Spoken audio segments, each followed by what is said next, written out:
तुर्की बाणी आई ते सगली चिंतन जी के पावन कीर्तन के नाल आप जुड़ रहे हो। तो सुभागा समा है और सारी एक बार फिर इसी तरह मन को हाजिर करते हुए हाजरी लगाई, दास की हाजरी की प्रवान करनी। सत संगत एक मन होकर आखो जी वाहिगुरू जी का खालसा वाहिगुरू जी की फतेह। सतगुरु जी के पावन वचन हम गुर चरण लागे दिन सपट। हर मनुख सुभागा बनना चाहता है, सुभाग समय की तलाश के विच रहिंदा है।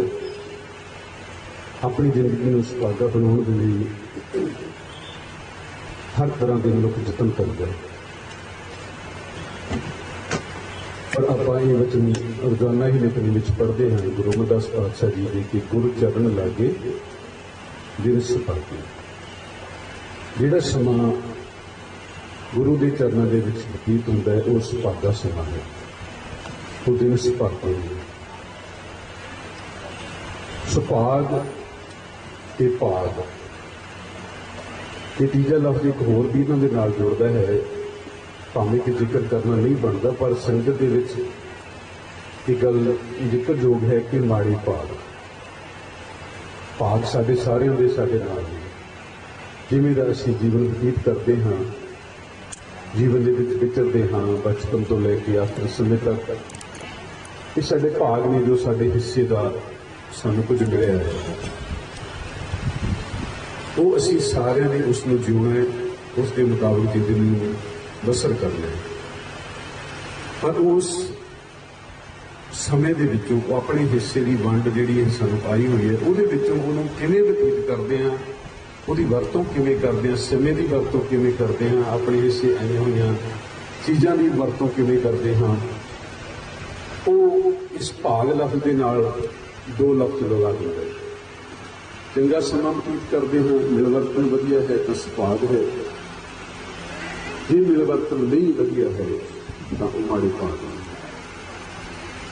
पावन बाणी के विचों असीं ये वचन आम करके सरवण करते हाँ कि बड़ भागी हर संगत पावे, भागहीन ब्रह्म जोता खावे।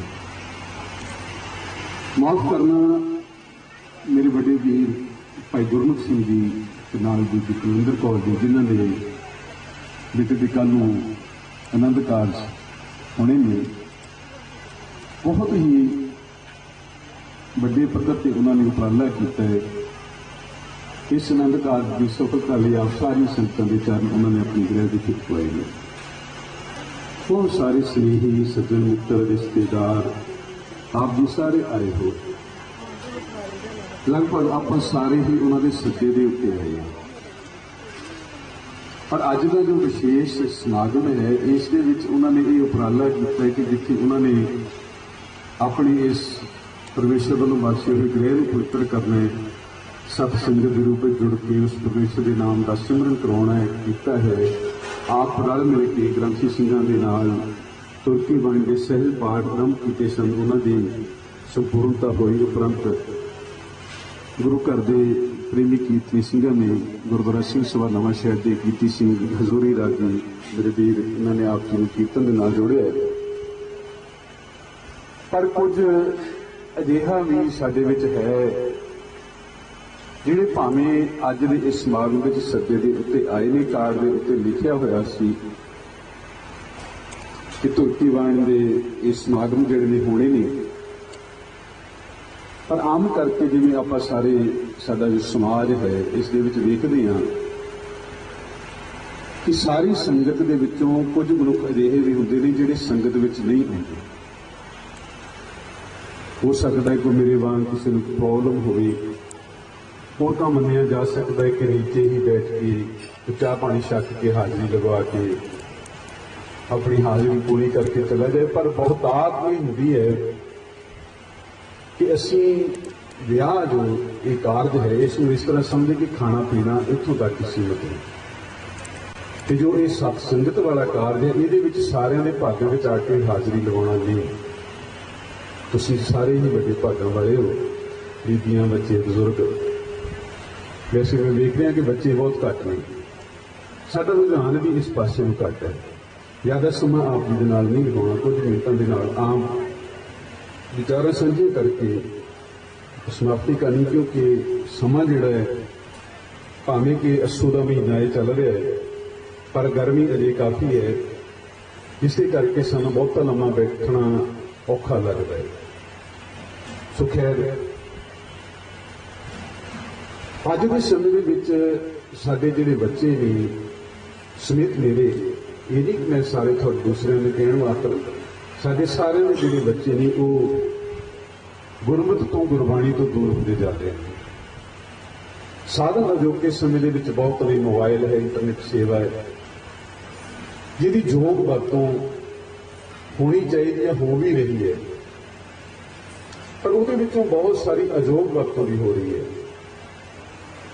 उस अजोग वरतों का ज्यादातर जिहड़ा नतीजा है वो इहो ही है कि बच्चे साडे जिहड़े जिथे गुरुद्वारियां तो गुरमत तो दूर होते जा रहे हैं, उत्थे अपने घरां तो, अपने माता पिता तो, भैणां भरावां तो, जो उन्होंने सर्कल है वो सारे तो दूर होते जा रहे हैं।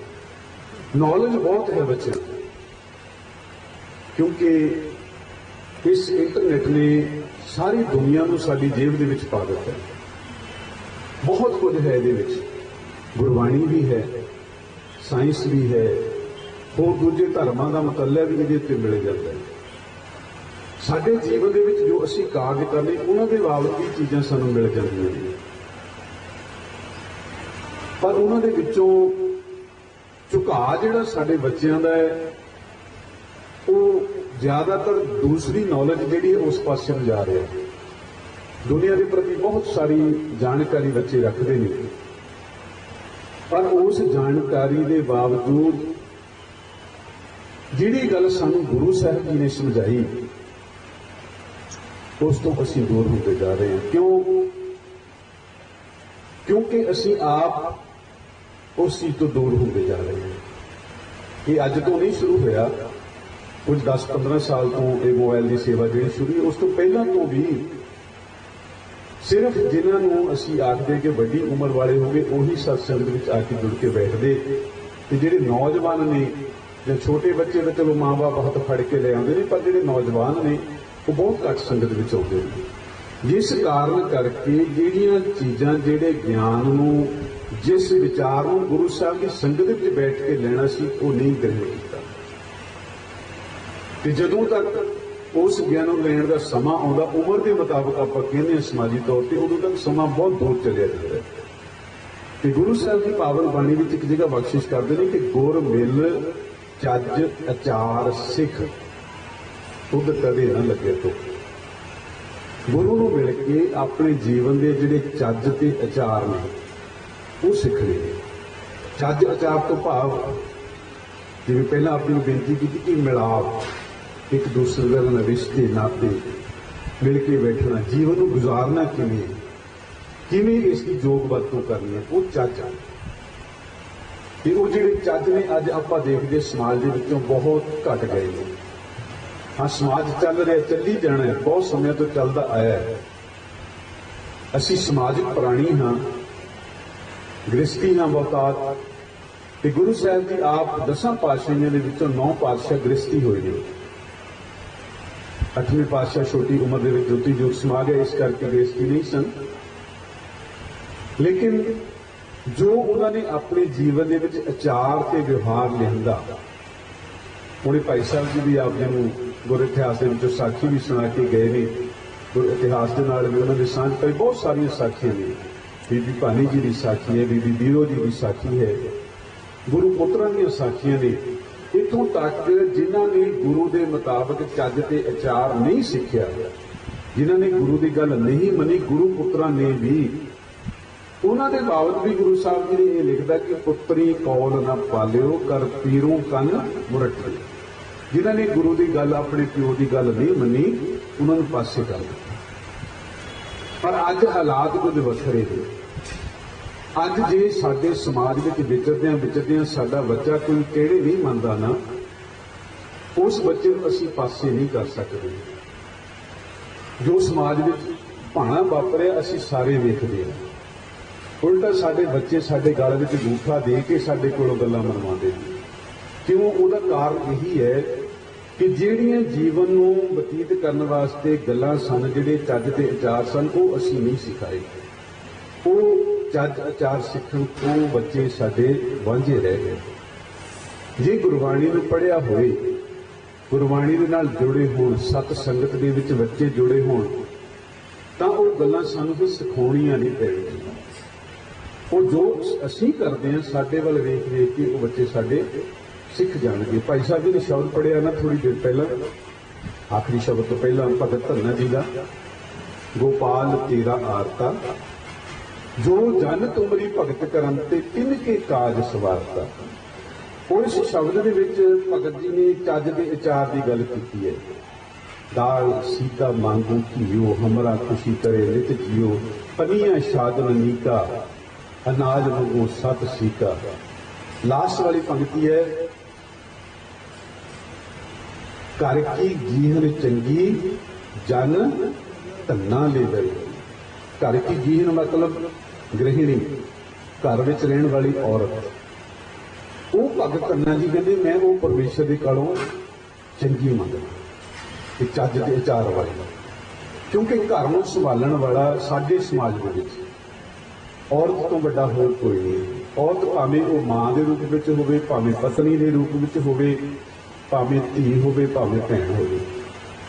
ਕਿਉਂਕਿ ਜਿਸ ਤਰ੍ਹਾਂ ਦਾ ਸਾਡਾ ਸਮਾਜ ਹੈ, ਇਸ ਦੇ ਵਿੱਚ ਸਭ ਤੋਂ ਵੱਡਾ ਰੁਤਬਾ ਜਿਹੜਾ ਹੈ ਔਰਤ ਦਾ ਹੈ।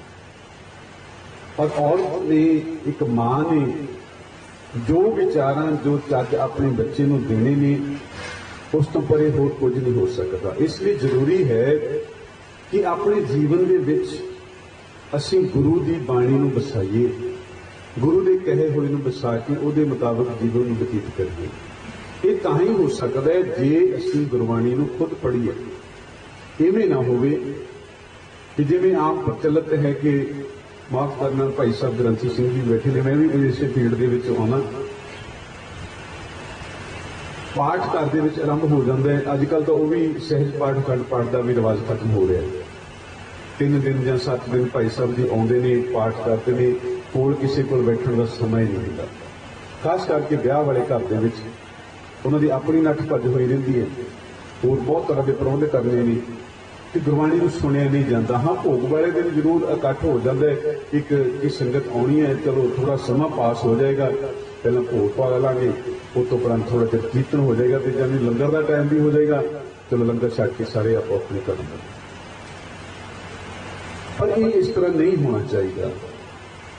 ਗੁਰਬਾਣੀ ਸਾਡੇ ਜੀਵਨ ਨੂੰ ਸੁਧਾਰਨ ਵਾਸਤੇ ਹੈ, ਗੁਰਬਾਣੀ ਸਾਡੇ ਜੀਵਨ ਨੂੰ ਯੋਗ ਬਣਾਉਣ ਵਾਸਤੇ ਹੈ, ਸਾਡੇ ਸਮੇਂ ਨੂੰ ਸੁਭਾਗਾ ਬਣਾਉਣ ਵਾਸਤੇ ਹੈ। ਕਿਉਂਕਿ ਸਮਾਜ ਦੇ ਵਿੱਚ ਜਿਵੇਂ ਜਿਵੇਂ ਵਿਚਰਦੇ ਆ, ਉਹਦੇ ਵਿੱਚ ਚੰਗੀਆਂ ਚੰਗੀਆਂ ਗੱਲਾਂ ਜਿਹੜੀਆਂ ਨੇ ਉਹ ਸਤਿਗੁਰੂ ਪਾਤਸ਼ਾਹ ਨੇ ਗੁਰਬਾਣੀ ਦੇ ਵਿੱਚ ਸਾਨੂੰ ਦਰਸਾਈਆਂ ਨੇ। ਔਰ ਉਹਨਾਂ ਵਿੱਚੋਂ ਬਹੁਤ ਸਾਰੇ ਅਜਿਹੇ ਵਿਚਾਰ ਨੇ ਜਿਨ੍ਹਾਂ ਨੂੰ ਧਾਰਨ ਕਰਕੇ ਅਸੀਂ ਸਦੀਵ ਕਾਲ ਲਈ ਗੁਰਬਾਣੀ ਦੇ ਅਨੁਸਾਰ ਜੀਵਨ ਨੂੰ ਸੁਚੱਜਾ ਬਣਾ ਸਕਦੇ ਹਾਂ। ਆਰੰਭਤਾ ਜਿੱਥੋਂ ਜਪਜੀ ਸਾਹਿਬ ਦੇ ਪਾਠ ਤੋਂ ਹੁੰਦੀ ਹੈ ਮੂਲ ਮੰਤਰ ਦੇ ਰੂਪ ਵਿੱਚ, ਤੇ ਉਸ ਤੋਂ ਬਾਅਦ ਜਦੋਂ ਜਪਜੀ ਸਾਹਿਬ ਦਾ ਪਾਠ ਆਰੰਭ ਹੁੰਦਾ ਹੈ, ਪਹਿਲੀ ਪੰਕਤੀ ਜਦੋਂ ਅਸੀਂ ਸਰਵਣ ਕਰਦੇ ਹਾਂ, ਆਦਿ ਸੱਚ ਜੁਗਾਦ ਸੱਚ ਹੈ ਤੇ ਸੱਚ ਨਾਨਕ ਹੋਸੀ ਕੀ ਸੱਚ। ਉਸ ਤੋਂ ਬਾਅਦ ਸੋਚੈ ਸੋਚ ਨਾ ਹੋਵੇ। ਹੁਣ ਇਹ ਜਿਹੜੀ ਗੱਲ ਹੈ, ਇਹ ਕੇਵਲ ਇੱਕ ਵਿਚਾਰ ਮਾਤਰ ਨਹੀਂ ਹੈ। ਆਪ ਜੀ ਸਾਰੇ ਸੂਝਵਾਨ ਹੋ, ਗੁਰਬਾਣੀ ਦੇ ਨਾਲ ਜੁੜੇ ਹੋਏ ਹੋ। ਇੱਕ ਇੱਕ ਪੰਕਤੀ ਤੇ ਬਹੁਤ ਲੰਬਾ ਲੰਬਾ ਸਮਾਂ ਵਿਚਾਰਾ ਕੀਤੀਆਂ ਜਾ ਸਕਦੀਆਂ ਨੇ, ਪਰ ਸ਼ੋਰਟ ਦੇ ਵਿੱਚ ਜੇ ਅਸੀਂ ਸਮਝਣਾ ਹੋਵੇ, ਸਤਿਗੁਰੂ ਜੀ ਨੇ ਸਾਨੂੰ ਆਮ ਜੀਵਨ ਵਿੱਚ ਘਰਾਂ ਵਿੱਚ ਰਹਿੰਦੇ ਨੂੰ ਸਮਝਾਇਆ ਕਿ ਭਾਈ ਤੇਰੇ ਇਕੱਲੇ ਨਹਾਉਣ ਦੇ ਨਾਲ ਤੇਰਾ ਨਹਾਇਆ ਹੋਇਆ ਕਬੂਲ ਨਹੀਂ ਹੋਣਾ। ਸੋਚੈ ਸੋਚ ਨਾ ਹੋਵੇ, ਜੇ ਸੋਚੀ ਲੱਖ ਵਾਰ। ਤੂੰ ਭਾਵੇਂ ਲੱਖ ਵਾਰ ਇਸ਼ਨਾਨ ਕਰ ਲੈ, ਪਰ ਤੇਰਾ ਇਸ਼ਨਾਨ ਕੀਤਾ ਹੋਇਆ ਕਿਸੇ ਕੰਮ ਨਹੀਂ ਹੋਣਾ। ਕਿਉਂ? ਕਿਉਂਕਿ ਜਿਸ ਚੀਜ਼ ਦਾ ਇਸ਼ਨਾਨ ਕਰਾਉਣਾ ਸੀ, ਸੁਰਤੀ ਦਾ, ਮਤ ਦਾ, ਉਹ ਨਹੀਂ ਕੀਤਾ। ਬਾਹਰੀ ਇਸ਼ਨਾਨ ਕਰ ਲਏ, ਸਰੀਰ ਧੋ ਲਿਆ, ਕੱਪੜੇ ਧੋ ਲਏ, ਪਰ ਮਤ ਧੋਣੀ ਸੀ ਉਹ ਨਹੀਂ ਧੋਤੀ। ਸੋਚਿਆ ਸੋਚ ਨਾ ਹੋਵੇ, ਜੇ ਸੋਚੀ ਲੱਖ ਵਾਰ। ਉਹ ਤੋਂ ਅਗਲੀ ਗੱਲ ਸਤਿਗੁਰੂ ਜੀ ਕਹਿੰਦੇ ਚੁੱਪ ਹੈ ਚੁੱਪ ਨਾ ਹੋਵੇ, ਜੇ ਲਾਏ ਰਹਾਂ ਲੁੱਟਾ। ਤੂੰ ਕਿਸੇ ਨਾਲ ਨਾਰਾਜ਼ ਹੋ ਜਾਏ ਜਾਂ ਤੇਰੇ ਵਿਚਾਰ ਨਹੀਂ ਰਲਦੇ ਜਾਂ ਤੂੰ ਆਖੀ ਕਿ ਮੈਂ ਪਰਮੇਸ਼ਰ ਨੂੰ ਪ੍ਰਾਪਤ ਕਰ, ਚੁੱਪ ਕਰ ਜਾ। ਬਾਹਰੋਂ ਕਿਸੇ ਦੇ ਨਾਲ ਤੂੰ ਗੱਲ ਨਾ ਕਰੇ, ਤੇਰੇ ਨਾਲ ਸਮਾਜ ਦੇ ਵਿੱਚ ਵਿਚਾਰ ਕਿਸੇ ਦੇ ਨਹੀਂ ਰਲਦੇ, ਤੂੰ ਉਹਨਾਂ ਵਿਚਾਰਾਂ ਨੂੰ ਸਾਂਝੀਆਂ ਨਾ ਕਰੇ, ਚੁੱਪ ਹੋ ਜਾਏ। ਪਰ ਕਹਿੰਦੇ ਗੱਲ ਫਿਰ ਵੀ ਨਹੀਂ ਬਣਨੀ, ਕੁੱਤਾ ਚੁੱਪ ਨਾ ਹੋਵੇ ਜੇ ਲਾਏ ਰਹਾਂ ਲਿੱਤਾ। ਜੇ ਤੇਰੇ ਅੰਦਰ ਹੀ ਕੁਰਲਾਹਟ ਮਚੀ ਹੋਈ ਹੈ, ਅੰਦਰੋਂ ਤੂੰ ਘृणा ਹੀ ਕਰ ਰਿਹਾ, ਅੰਦਰ ਹਰ ਵੇਲੇ ਕਿਸੇ ਨਾ ਕਿਸੇ ਦੀ ਨਿੰਦਿਆ ਚੁਗਲੀ ਚੱਲਦੀ ਪਈ ਹੈ, ਤਾਂ ਉਹ ਤੇਰੀ ਚੁੱਪ ਕੀਤੇ ਦੀ ਗੱਲ ਨਹੀਂ ਬਣਨੀ। ਤੂੰ ਭਾਵੇਂ ਸਮਾਜ ਵਿੱਚ ਕਿਸੇ ਨਾਲ ਮਿਲ ਜਾਂ ਨਾ ਮਿਲੇ, ਜੇ ਨਾ ਮਿਲੇਗਾ ਤਦ ਵੀ ਤੇਰੇ ਮਨ ਦੇ ਵਿੱਚ ਜਿਹੜੀਆਂ ਭਾਵਨਾਵਾਂ ਚੱਲਦੀਆਂ ਨੇ ਉਹ ਤੈਨੂੰ ਟਿਕਣ ਨਹੀਂ ਦੇਣਗੀਆਂ, ਚੁੱਪ ਨਹੀਂ ਰਹਿਣ ਦੇਣਗੀਆਂ। ਸੁੱਤਾ ਚੁੱਪ ਨਾ ਹੋਵੇ ਜੇ ਲਾਏ ਰਹਾਂ ਲਿਵਤਾਰ। ਭੁੱਖਿਆਂ ਭੁੱਖ ਨਾ ਉਤਰੀ ਦੇ ਬੰਨਾ ਪੂਰੀਆਂ ਭਾਰ। ਹੁਣ ਜੇ ਤੂੰ ਕਹੇ ਮੈਂ ਭੁੱਖਿਆ ਰਹਿ ਲੈ ਜਾਂ ਮੈਨੂੰ ਲੋੜ ਨਹੀਂ ਕਿਸੇ ਸਮਾਜ ਦੀ, ਮੈਂ ਨਹੀਂ ਜਾਂਦਾ ਕਿਤੇ, ਮੈਨੂੰ ਕੰਮ ਕਰਨ ਦੀ ਲੋੜ ਨਹੀਂ, ਮੈਂ ਇਹਦੀ ਜ਼ਿੰਦਗੀ ਗੁਜ਼ਾਰ ਲਾਂਗਾ, ਜਿੰਨਾ ਕੁ ਮੇਰੇ ਕੋਲ ਹੈ ਉਹਦੇ ਵਿੱਚੋਂ ਮੈਂ ਖੱਟ ਕੇ ਆਪਣਾ ਖਾ ਲਾਂਗਾ, ਭੁੱਖਾ ਰਹਿ ਲਾਂਗਾ।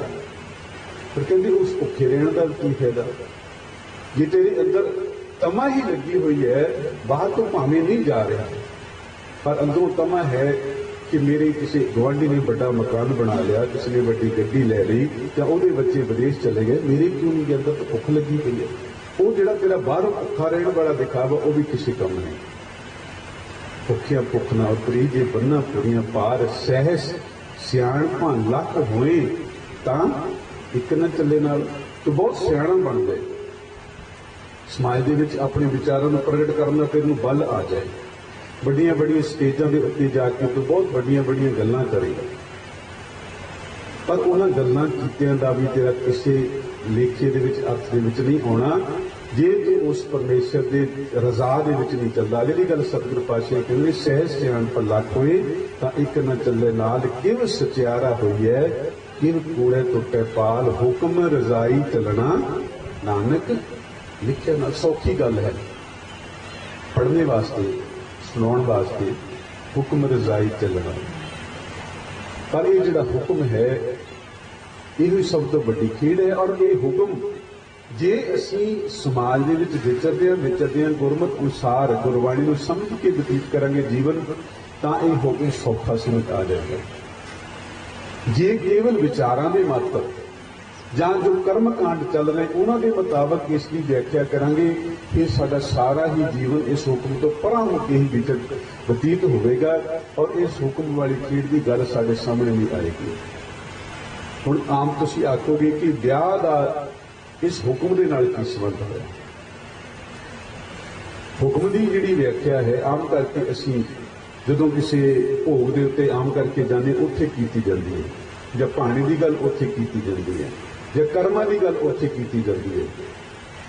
ਪਰ ਨਹੀਂ ਪਿਆਰਿਓ, ਜਦੋਂ ਸਤਿਗੁਰੂ ਜੀ ਦੀ ਬਾਣੀ ਨੂੰ ਅਸੀਂ ਸਮਝਦੇ ਹਾਂ ਫਿਰ ਸਮਝ ਲੱਗੇਗਾ ਕਿ ਜਿਹੜਾ ਹੁਕਮ ਹੈ ਉਹ ਹੁਕਮ ਹੀ ਉਦੋਂ ਸਾਡੇ ਸਮਝ ਵਿੱਚ ਆਏਗਾ ਜਦੋਂ ਅਸੀਂ ਇੱਕ ਦੂਸਰੇ ਨਾਲ ਜੁੜ ਕੇ ਇੱਕ ਦੂਸਰੇ ਦੀ ਗੱਲ ਨੂੰ ਸੁਣ ਕੇ ਸਮਝਾਂਗੇ ਤੇ ਉਹਦੇ ਮੁਤਾਬਕ ਜੀਵਨ ਬਤੀਤ ਕਰਾਂਗੇ। ਹੁਣ ਹੁਕਮ ਹੈ ਗ੍ਰਸਤੀ ਜੀਵਨ ਦੇ ਵਿੱਚ ਸਾਡੇ ਸਮਾਜ ਦੇ ਮੁਤਾਬਕ, ਮੈਂ ਬਾਰ-ਬਾਰ ਇਹ ਗੱਲ ਤਾਂ ਕਹਿੰਦਾ ਕਿਉਂਕਿ ਸਮਾਜਾਂ ਦੇ ਵਿੱਚ ਵਿਚਰਨ ਦਾ ਜਿਹੜਾ ਢੰਗ ਹੈ ਅਲੱਗ-ਅਲੱਗ ਹੈ।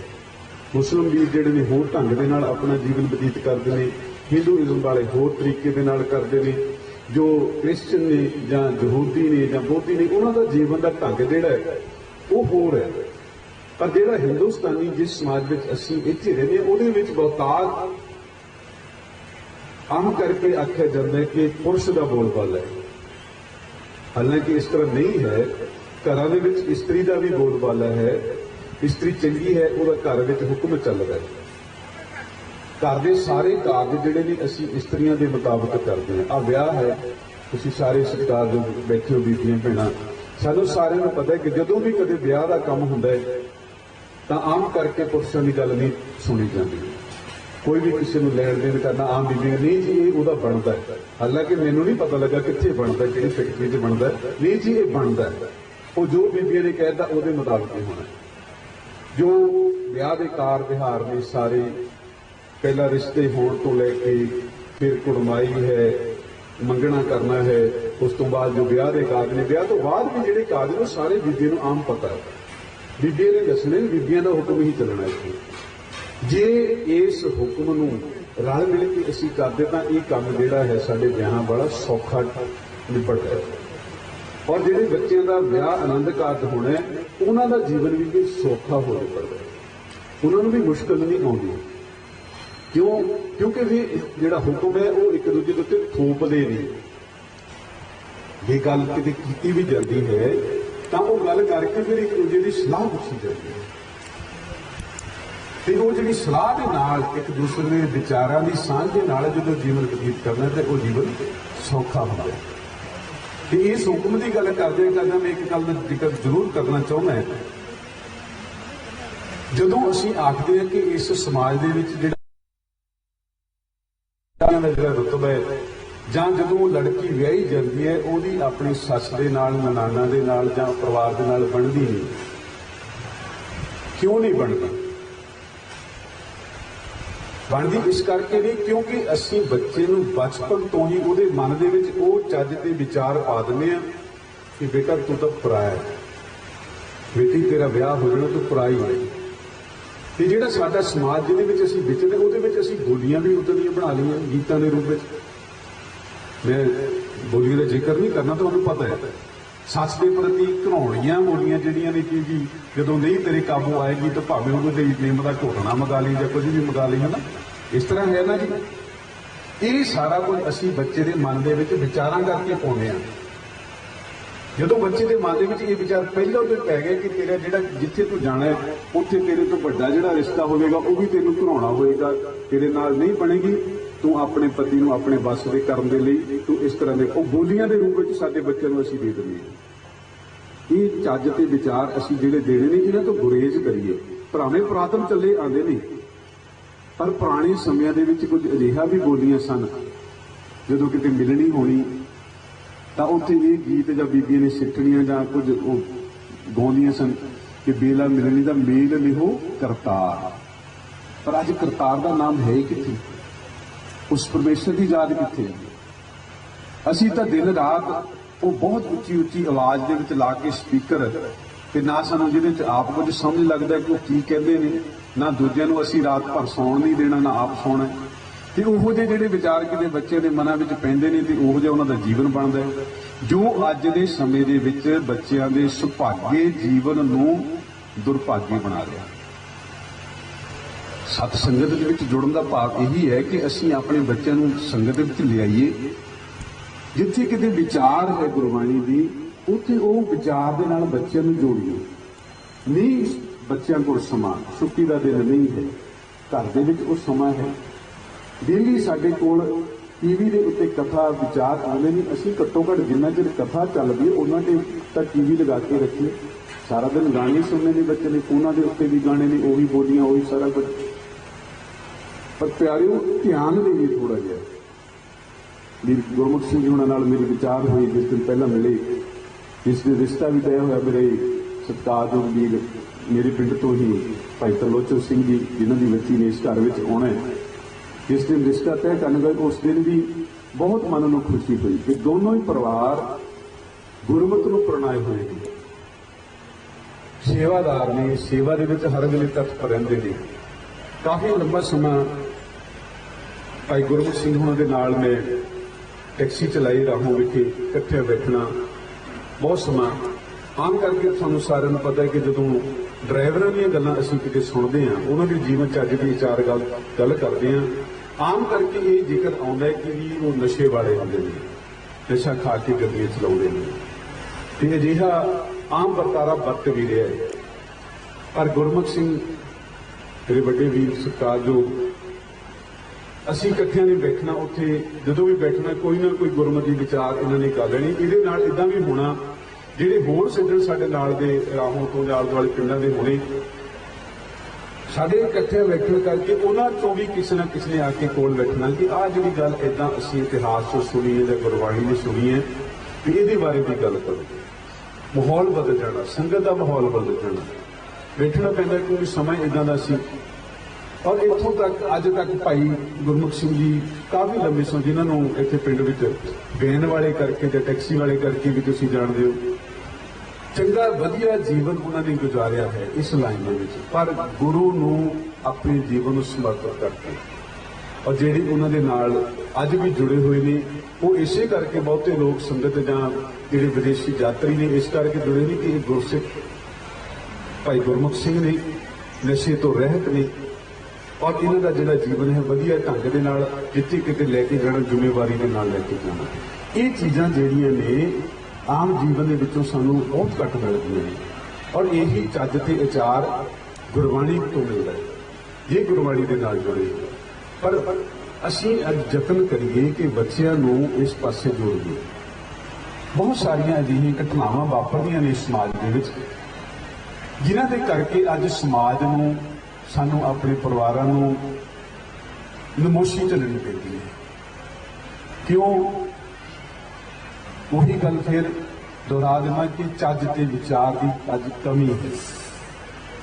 ਸਤਿਗੁਰੂ ਜੀ ਬਖਸ਼ਿਸ਼ ਕਰਨ ਜਿੱਥੇ ਸਤਿਗੁਰੂ ਦੇ ਕੋਲੋਂ ਅਸੀਂ ਆਪਣੇ ਜੀਵਨ ਨੂੰ ਬਤੀਤ ਕਰਨੇ ਸੁੱਖ ਤੇ ਸਹੂਲਤਾਂ ਮੰਗਦੇ ਹਾਂ, ਉੱਥੇ ਸਤਿਗੁਰੂ ਦੇ ਕੋਲ ਇਹ ਚੀਜ਼ਾਂ ਵੀ ਮੰਗੀਆਂ ਜਿਵੇਂ ਭਗਤ ਧੰਨਾ ਜੀ ਨੇ ਮੰਗੀ ਹੈ ਕਿ ਆਪਣੇ ਜੀਵਨ ਨੂੰ ਬਤੀਤ ਕਰਨ ਵਾਸਤੇ ਸਾਡਾ ਪਰਿਵਾਰ, ਸਾਡਾ ਆਲਾ ਦੁਆਲਾ, ਸਾਡਾ ਸਾਰਾ ਹੀ ਸਮਾਜ ਜਿਹੜਾ ਉਹ ਸੁਚੱਜਾ ਹੋਵੇ, ਜਿਸ ਦੇ ਵਿੱਚੋਂ ਸਾਨੂੰ ਚੰਗੀਆਂ ਗੱਲਾਂ ਮਿਲਣ ਤੇ ਉਸ ਦੇ ਨਾਲ ਸਾਡਾ ਸਮਾਜ ਦੇ ਵਿੱਚ ਚੰਗਾ ਮੇਲ ਤੇ ਮਿਲਾਪ ਹੋਵੇ।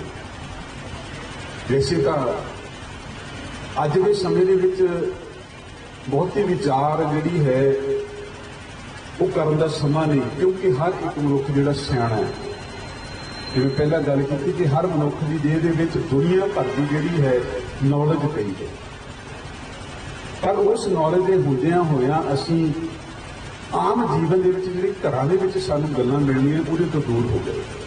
ਸਾਡੇ ਆਪਣੇ ਬੱਚੇ ਖੁਦ ਦੂਰ ਹੁੰਦੇ ਜਾ ਰਹੇ ਨੇ। ਤੁਸੀਂ ਦੇਖ ਰਹੇ ਹੋ ਕਿ ਮੈਨੂੰ ਕੋਈ ਪ੍ਰੋਬਲਮ ਹੈ, ਨੀਚੇ ਨਹੀਂ ਅਜੇ ਬੈਠ ਸਕਦਾ। ਲਗਭਗ 6-7 ਮਹੀਨੇ ਤੋਂ ਪ੍ਰੋਬਲਮ ਇਸ ਤਰ੍ਹਾਂ ਦੀ ਹੋਈ, ਪਰ ਸਤਿਗੁਰੂ ਜੀ ਦੀ ਰਹਿਮਤ ਸਦਕਾ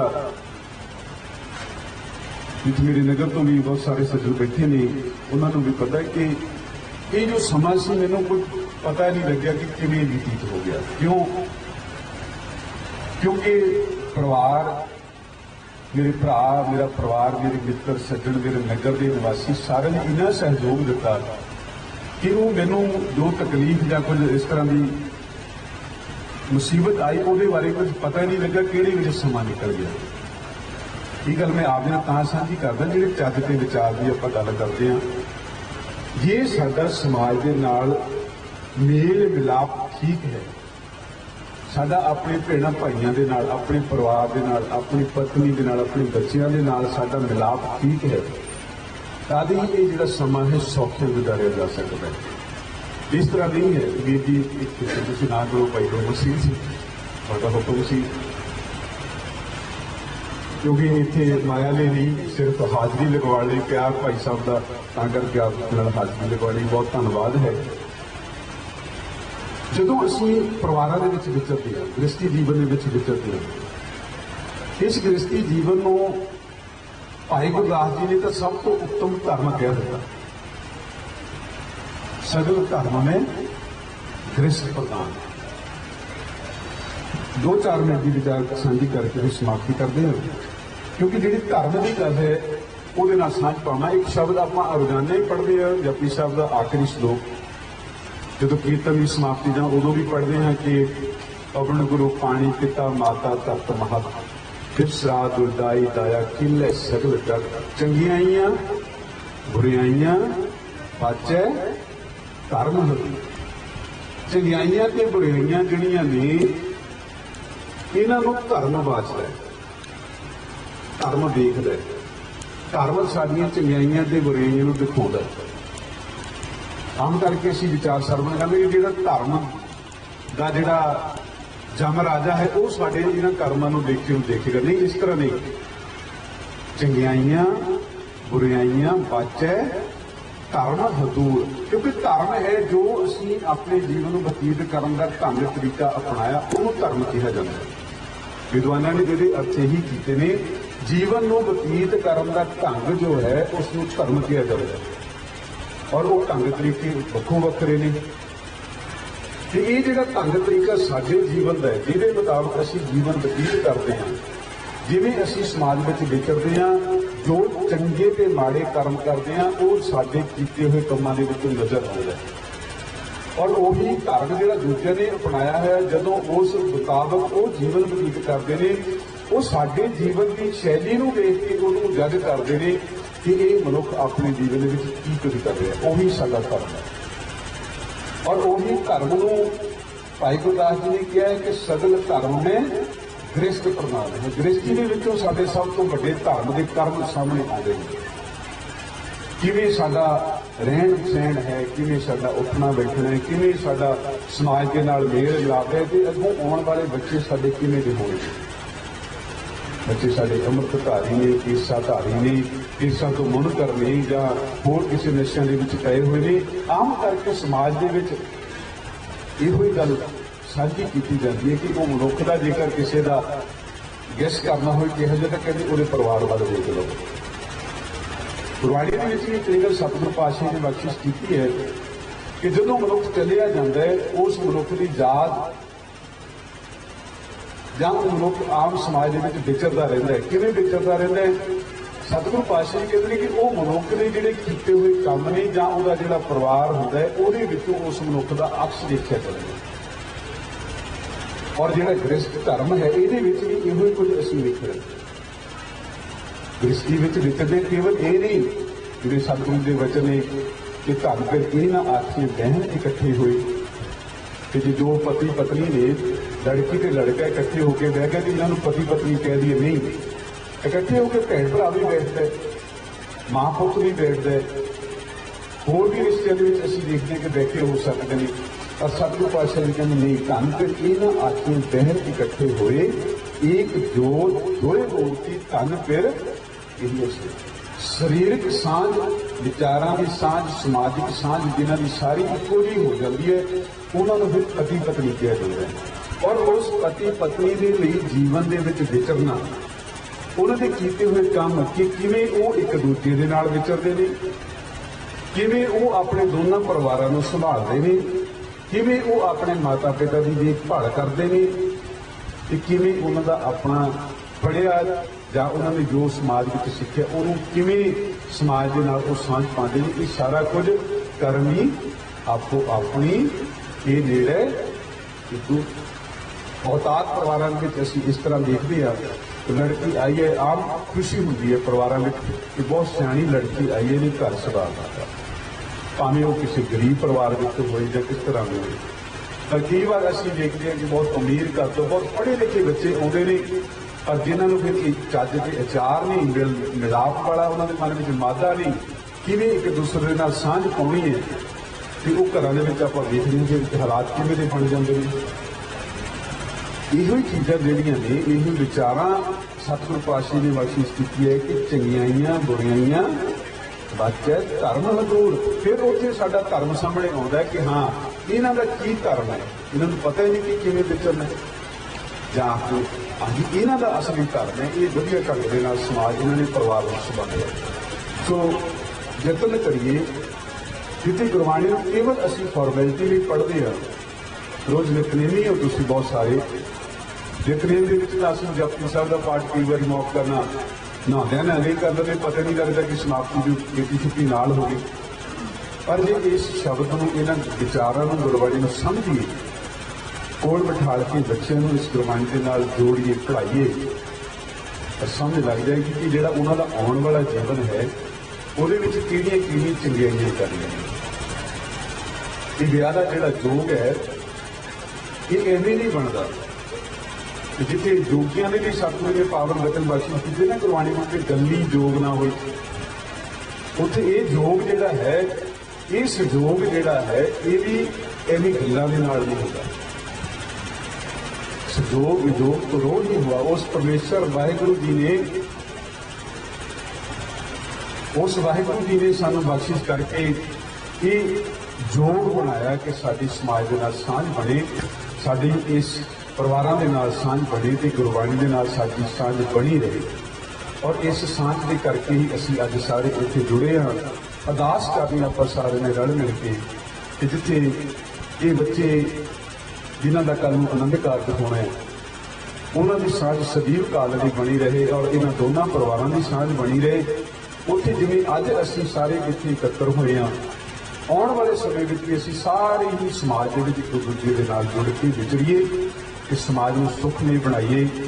ਤੇ ਜਿੱਥੇ ਸਾਡੇ ਸਮਾਜ ਨੂੰ, ਪਰਿਵਾਰ ਨੂੰ ਕੁਝ ਅਜਿਹਾ ਲੱਗਦਾ ਹੈ, ਕੋਈ ਘਾਟਾ ਪੈਂਦਾ ਜਾਂ ਲੱਗਦਾ ਹੈ ਕਿ ਸਮਾਜ ਵਿੱਚ ਕੋਈ ਤਕਲੀਫ ਹੋਣ ਵਾਲੀ ਹੈ, ਉਹਨਾਂ ਗੱਲਾਂ ਦੇ ਵਿੱਚ ਤਤਪਰ ਹੋ ਕੇ ਉਪਰਾਲੇ ਕਰੀਏ। ਜਿਵੇਂ ਕਿਸਾਨੀ ਅੰਦੋਲਨ ਚੱਲ ਰਿਹਾ, ਅਸੀਂ ਸਾਰੇ ਰਲ ਮਿਲ ਕੇ ਉਸ ਦੇ ਲਈ ਯਤਨ ਕਰ ਰਹੇ ਹਾਂ। ਭਾਈ ਗੁਰਮੁਖ ਸਿੰਘ ਜੀ ਬਹੁਤ ਵਾਰੀ ਦਿੱਲੀ ਤੱਕ ਜਾ ਕੇ ਆਏ ਨੇ, ਤੁਸੀਂ ਬਹੁਤ ਸਾਰੇ ਸੱਜਣ ਗਏ ਹੋ। ਜਿੱਥੇ ਉਹ ਸਰਕਾਰਾਂ ਜਾਂ ਦੂਸਰੇ ਲੋਕ ਜਿਹੜੇ ਸਾਡੇ ਲਈ ਪ੍ਰੋਬਲਮ ਕ੍ਰੀਏਟ ਕਰਦੇ, ਉਹਨਾਂ ਦੇ ਖਿਲਾਫ ਅਸੀਂ ਡਟ ਕੇ ਪਹਿਰਾ ਦੇਣਾ ਹੈ।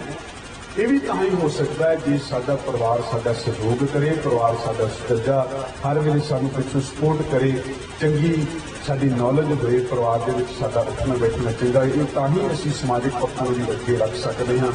ਸੋ ਸਾਰੇ ਯਤਨ ਕਰੀਏ ਆਉਣ ਵਾਲੇ ਸਮੇਂ ਦੇ ਵਿੱਚ ਅਸੀਂ ਗੁਰਮਤਿ ਦੇ ਨਾਲ ਜੁੜ ਕੇ ਆਪਣੇ ਜੀਵਨ ਨੂੰ ਸੁਚੱਜਾ ਤੇ ਯੋਗ ਬਣਾ ਕੇ ਸਤਿਗੁਰੂ ਜੀ ਦੀ ਖੁਸ਼ੀ ਪ੍ਰਾਪਤ ਕਰੀਏ, ਤਾਂ ਜੋ ਸਾਡਾ ਸਮਾਂ ਸੁਹੇਲਾ ਬਣ ਸਕੇ। तो हुण इत्थे समाप्ति है। सारियां संगतां दा, सारियां दा धन्नवाद। सतगुरु गुरु ग्रंथ साहिब जी महाराज जी का धन्नवाद, जिन्होंने आप संगतां दे दर्शन करवाए ने। सो इत्थे तक दास नूं कुछ समय बैठण दा सुभागा समा भी बख्शिश कीता है। सारियां दा धन्नवाद।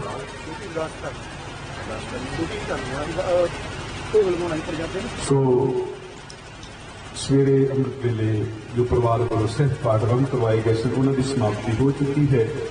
अरदास पहला करके दीवान आरंभ हुए सन, सिर्फ दीवान की समाप्ति की अरदास आप सारे ने रल मिल के शामिल होना है। सो आओ इस श्लोक पढ़ के फिर अरदास के शामिल होना है जी। भुल चुक दी खिमा बुलाओ फतेह। वाहिगुरु जी का खालसा, वाहिगुरु जी की फतेह। श्लोक पवन गुरु पाणी पिता माता धरत दिवस रात लोए लाई दाया खिले सगल चंगियां बुरियां वाचे धर्म दूर करनी आपो अपनी के रहेंगे जिनी नाम ते आया गए सकत नानक ते मुख उजले खेती छुट्टी जिनी नाम ते आया गए सकत नानक ते मुख उजले।